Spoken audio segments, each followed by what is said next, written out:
La tendance est à la hausse depuis le début de la matinée sur le CAC 40. Le CAC 40 qui est même allé chercher un nouveau plus haut depuis plus de 20 ans à 6573 points dans un contexte d'attente toujours des deux grands moments économiques de la semaine, à savoir la réunion de politique monétaire et la décision de politique monétaire de la BCE, mais aussi la publication de l'indice des prix aux États-Unis pour le mois de mai. Deux moments économiques qui occuperont les investisseurs jeudi essentiellement. En attendant, ces derniers ont pu prendre connaissance de plusieurs statistiques dans la matinée.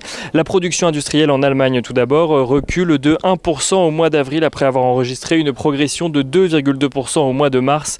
Un chiffre qui traduit une situation étonnante outre-Rhin où la demande est largement repartie mais où la production baisse, en lien notamment avec les difficultés d'approvisionnement de certaines matières premières. En Allemagne toujours, le moral des investisseurs se dégrade de façon inattendue au mois de juin. L'indice du sentiment économique de l'Institut qui mesure les anticipations économiques des investisseurs interrogés ressort à 79,8 points pour le mois en cours contre 84,4 points un mois plus tôt.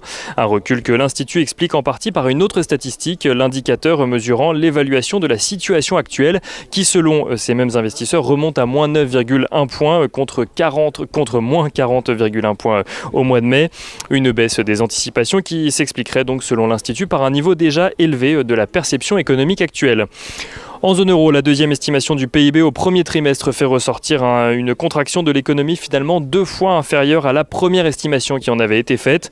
Le PIB de la zone euro recule de 0,3% sur un mois, donc sur les 3 premiers mois de l'année, et il recule de 1,3% sur un an, contre un recul précédemment anticipé de 0,56% sur un mois et de 1,8% sur un an.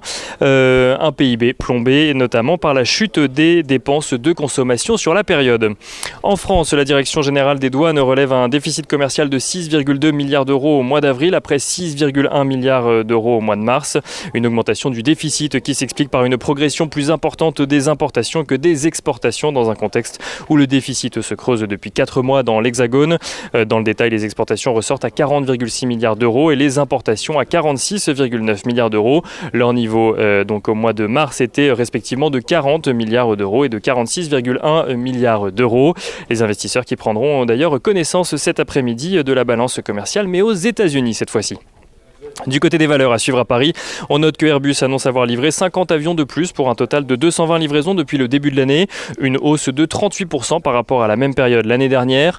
On note que Getlink annonce de son côté que le trafic de passagers dans le tunnel sous la Manche a progressé de 10% sur un an en mai. Le trafic de camions a lui progressé de 25% sur un an. Et on note que le secteur automobile cale aujourd'hui. Renault signe même la plus forte baisse du CAC 40 à la mi-journée. Faurecia qui évolue dans le rouge depuis ce matin, tandis que Stellantis et Michelin qui progressé fortement hier reste à l'équilibre actuellement. L'indice Stock 600 automobile recule de son côté d'environ 0,5% à la mi-journée. Restons d'ailleurs dans le secteur automobile pour finir avec l'introduction en bourse de Aramis Group, filiale de Stellantis spécialisée dans la vente en ligne de voitures d'occasion. Les détails donc de l'introduction en bourse sont à présent connus. La fourchette de prix est fixée entre 23 et 28 euros par action.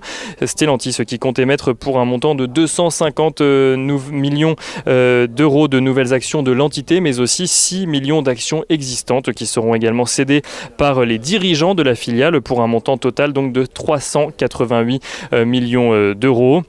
La fixation du prix de l'offre est arrêtée au 17 juin et les négociations sur le marché réglementé commenceront le 18 juin.